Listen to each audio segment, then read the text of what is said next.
Assalamualaikum warahmatullahi wabarakatuh. Nama saya Diana Feratul Siti Ruqoyah, NIM E2019 3126. Saya dari Prodi Akuntansi Syariah 3, Fakultas Ekonomi dan Bisnis Islam.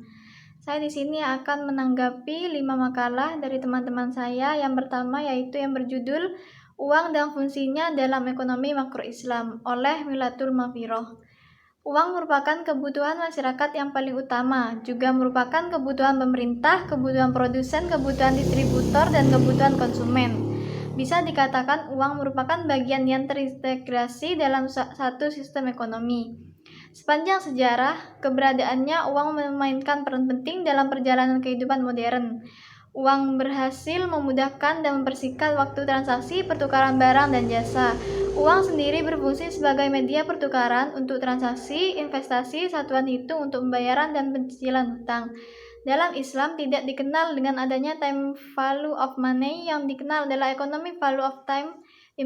Implikasi konsep time value of money adalah adanya bunga, sedangkan bunga erat kaitannya dengan riba, dan riba adalah haram dan agama melarangnya, sehingga dianggap tidak sesuai dengan keadilan, di mana mendapatkan hasil tanpa mengeluarkan risiko dan memperoleh hasil tanpa mengeluarkan biaya.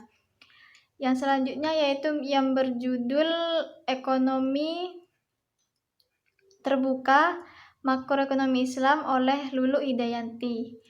Suatu perekonomian atau negara yang perekonomiannya terlihat secara luas dalam perdagangan internasional disebut dengan perekonomian terbuka, open economy.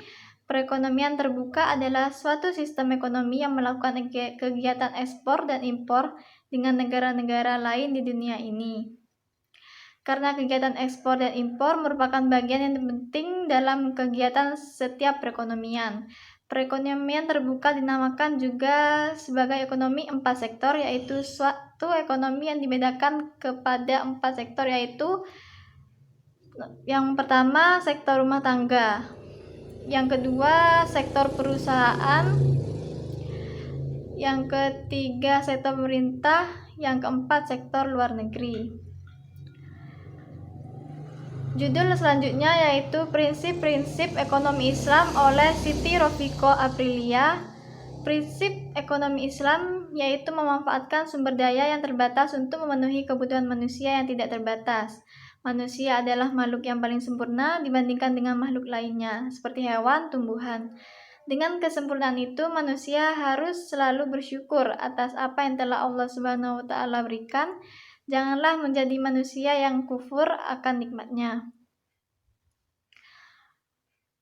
Allah menjadikan manusia sebagai khalifah di muka bumi untuk terus menjaga dan memelihara bumi dengan baik. Yang akan kita bahas selanjutnya yakni teori tabungan dan investasi dalam ekonomi Islam oleh Nurul Hidayanti. Tabungan adalah bagian dari pendapatan yang disimpan atau tidak dibelanjakan. Tabungan disimbolkan dengan S atau bisa disebut selisih langsung antara pendapatan nasional dengan konsumsi agregat.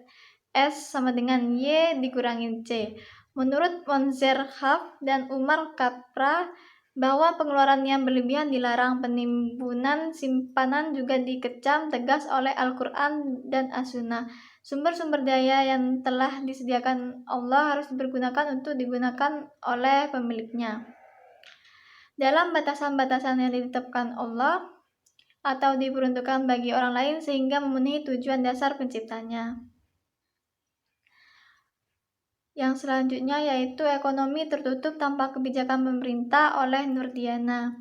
Perekonomian dua sektor adalah perekonomian yang hanya terdiri dari sektor rumah tangga dan sektor perusahaan, tanpa melibatkan kegiatan pemerintah, baik yang pemungutan pajak, pemberian transfer maupun pengeluaran konsumsi pemerintah, dan tidak ada perdagangan dengan negara lain di dalamnya, yang disebut juga perekonomian tertutup. Sektor perusahaan menggunakan faktor-faktor produksi yang dimiliki rumah tangga. Faktor-faktor produksi tersebut memperoleh pendapatan berupa gaji dan upah, sewa, bunga, dan untung.